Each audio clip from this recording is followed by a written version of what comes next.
Nice to see you all. My name's Tom Lewis. I'm the youth and children's leader at the church just across the road there, Christchurch Hitchin. You may have parked your car just next door to it. And I've been there just coming up for 5 years. And this session is called How to Grow Your Youth Group. And we're going to think about a couple of different things to do with that tonight. I wanted to share with you one of the saddest evenings I've had as a youth worker. At my previous church, we were planning to organise a big youth event. And we made, I can't remember, I think we printed off sort of 500 flyers and took them around all the high schools in the town. So every teenager in town had a flyer about this event. We had a band coming, we had some comedians coming. It was going to be a really fantastic night. And so we spent the whole of Saturday kind of setting up for it. I got the band to do their sound check, the comedians did their run through, and it was really, really exciting. And we were ready on the door. And on the night, 5 young people turned up from the 1,000 flyers that we'd given out, which was quite disappointing, I have to say. It was a bit of a disaster. Or that's how it felt at the time. But looking back now, the 5 young people who came are 5 young people that I worked with throughout my time there. I was there for 7 years. I was lucky enough to work with all of those young people for the whole of that time. And actually it's fantastic. So I can look back at that event and say that event was a failure. That did not work. Although actually the 5 of them really enjoyed it and felt quite special, I think, because they were the only people there. But the success of a single event is nothing compared to the success of a life lived for Jesus.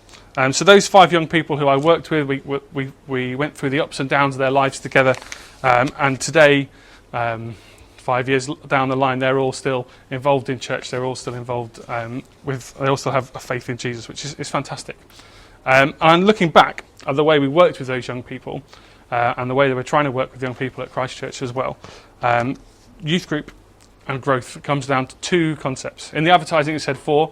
I've streamlined it to 2 because actually they're the most important ones. And those 2 are relationship and responsibility. You may want to write that down. Relationship and responsibility. So we're not really talking today, sorry to disappoint you if you come for this, about getting a bigger group. We're not talking about numerical growth. I'm not going to give you the perfect idea to attract 100 young people to your church on Sunday morning.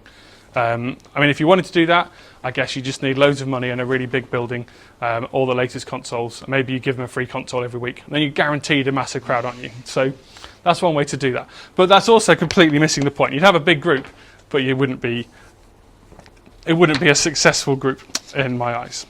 And the first key to growing your youth group is relationship. And within that, there are 3 key relationships that we need to be working on. That is the young person's relationship with their peers, with God, and with the leaders. So the first thing we want to grow in young disciples is a good relationship with their peers. That's why we run age-specific events. That's why we divide our groups up into different age groups. It's so that children can spend time with people their own age doing activities that are relevant to them. And this relationship is vital in the group, because if it's not there, then you'll be lonely. Even if you're with lots of other people, if you don't get on with any of them, the group's not going to stick, and you're not going to stick with it. So we need to find ways to encourage young people to get to know each other better. It could be through playing together, or as those relationships grow, through sharing in deeper conversation than they might bump into normally. And we often find that it's outside of our programmed activities that those relationships begin to blossom. It's sort of the space between the game we had and the craft that's going on is when we actually get a chance to talk. We actually get a chance for friendships to bloom. So, for example, I think I've used this story before, but we had a Sunday night group for 11 to 13s, and it had taken a little while for them all to kind of bond together. They were coming along and kind of enjoying themselves, but they didn't seem to have sort of an easy friendships together. And actually the key breakthrough came kind of through a mistake. Basically, me and another leader turned up, and both of us thought the other one was planning it, and so we didn't have anything planned at all for the whole night, which was slightly terrifying. So what we did was we turned the lights off and let them play hide and seek. And it sounds simple, but actually it was amazing. They had a fantastic time, and through that shared experience of doing something that felt a little bit naughty because all the lights were off. It wasn't naughty at all, but just that excitement of it really brought them together. And in the sort of 6 months since then, we've really seen them forging deeper friendships and meeting up more outside of the group. Before that, they just happened to all come along to the same group, but now they're definitely friends. And that's come through just a silly thing like hide and seek, and then taking it on from there. It's hard to build friendships in a big group. You have to kind of spread your time too thinly if you're trying to make friends with 25 people. But if you've got a smaller group of friends, you can come closer, you can become more comfortable. Often young people will find it hard to share in front of a whole crowd. But if you can split them up into smaller groups where they feel much more comfortable, they can open up, they can be more honest, and you can get more depth in the conversation. So if your young people relate well to each other, then your group will be a popular one for them because they'll feel happy, they'll feel comfortable and relaxed, and it will strengthen your group. The second key relationship is with Jesus. For our ministry to be successful, we must be enabling young people to grow closer to Jesus. And the way this happens will look different for each individual. And I like to think of faith as a journey that everyone is travelling along a road. And our job is to help people take the next step to move closer to Him. Sometimes there's huge strides taken. So maybe a conversion experience will be a massive stride forward on the journey, but you're still not at the final destination. There's still more steps to be taken. Sometimes they're just little steps, but the key thing for us is for each time we meet them, try and encouraging them to take another step closer to Jesus. And continuing this journey is vital. For example, each one will have a different way of connecting. So a football mad teenager with no experience of church, for them, a big step on their journey might be coming through the doors of a church building. That could be a really stressful and terrifying moment, actually, for a young person. But for them to do that, it could be a huge step on their journey. Whereas for some of the kids we work with, they'll be popping in and out of church all week, and so that will be a nothing to them. But for some people, it's a huge step. For one who's grown up in church and has a faith of their own, a next step would be different. Maybe it would be challenging them to take on a leadership role, or helping them to grow their Christian identity when they're at school. The fact is that every young person is unique, and each one is at a different place on the journey. If our group is too big and we don't have enough leaders to manage a group that size, then it's difficult, because we need to help each individual, and that means we need to know each individual, which is the next relationship that I'll come on to in a minute. So when we're building this relationship with Jesus, we need to know where the young people we're working with are starting from, so that we can work with them in a relevant way. And it doesn't have to happen on a Sunday morning. Often that is our main teaching time with young people. It doesn't have to happen then, but it does have to happen in their life. They need to know how Jesus impacts on their schoolwork, on their relationships, on their family life, on their behaviour online. In all the situations that they face, how does their faith improve that situation? What are the challenges a Christian would face in those places? We need to help them work out their relationship with Jesus in the places that they find themselves. The third key relationship is with leaders. So any adults that work with young people is what I mean. So not just the main leader or the youth worker or whatever you want to call it, but all the adults who are involved with the young people. Basically, if a young person is not relating well to the adults who lead their group, they're not going to come to that group unless they're made to, and then it just gets very uncomfortable. The relationship between the adult leader and the child is a key one, and one that we kind of overlook. Sometimes we get so focused on organising the best event that we forget that we're there to relate to the people. Sometimes we're so focused on planning the best game or the best activity that we forget about building the relationship. And if you think back to your own youth, or to now in some cases, which leader do you remember best? It probably won't be the one who used to deliver the perfect talks and the perfect games, but it'll be the one who took the time to get to know you, the one who was there when you needed help, the one who you had a good relationship with.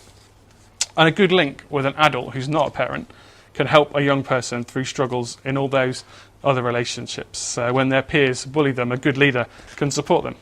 When their faith is on the rocks, a good leader can reassure them. Whenever they face challenges, we can be there beside them. And being a good leader can change the life of a young person. So make sure you invest time in getting to know your group. Don't just run the programme and step back. Enjoy playing the games together. Chat to them in the downtime. Don't just spend time in a little huddle talking to the other leaders while the kids get on with playing football or whatever it is they're doing. Spend that time trying to build friendships with the young people. One of the things I've been kind of dealing with recently is an idea of when does youth ministry end? Because often we kind of think of it as, while they're at school. So when they get to sixth form or they leave for university or they go and get a job, then that's the end of the youth ministry and they're grown-up church responsibility. As a youth worker, I don't have to worry about them anymore. But then I started thinking that maybe that is a marker of success, actually, is that if we're building good relationships with them as teenagers, then those relationships shouldn't stop when they are old enough to move out. When they get to 18, how are we maintaining the relationship with those young people? And actually, perhaps it's a good marker of how well we're doing at building relationships is, do they still want to maintain those relationships when they get a chance to be free from them? It's just a challenge, isn't it? Are we just doing something to look after teenagers while they're teenagers? Or are we doing something that will build and be beneficial to them as an adult as well? Can we maintain those relationships as they grow? And that's one thing I'm trying to do. We've got quite a large number of students currently linked to our church, and so I've been trying to visit them at their universities, which led to some very long days driving to Huddersfield and Leeds and Bath. That wasn't the same day because that would be ridiculous, but just some very long journeys. I've often spent longer travelling than I have actually been able to meet them. So I've spent 2 hours chatting over dinner or something, but that's a 3-hour drive and a 3-hour drive back. But actually, I've found that to be a really encouraging thing to do for them, because it shows that someone's willing to give up a whole day just to come and have lunch with me. And chatting to them one-to-one gives them a great opportunity to share things that they may not be comfortable sharing with their parents or with the other students. It's been a really good time, and I'm really glad that they still want me to come and visit, even though they're finally free of Hitchin. So the three relationships are key. We can't get to know all of the young people in a large group, but we can get to know a small group of young people really well. So I have a group of 4 teenagers who come around to my house at least once a week, and occasionally more often than that. And it's really great to be able to spend time investing in them and just enjoying each other's company as much as anything. It's really great to be able to invest in those guys and see where they're going. And it's great to have big group times together as well. But actually I'm finding that the small group stuff is where the really significant conversations are happening. So we need to build all 3 of those relationships. If we miss out on any one, then the group will suffer. A group with no peer relationships is not really a group at all, is it? It's just a bunch of people in the same room. A group with no desire to grow closer to Jesus is missing the point. And a group with leaders who are bored will also be bored.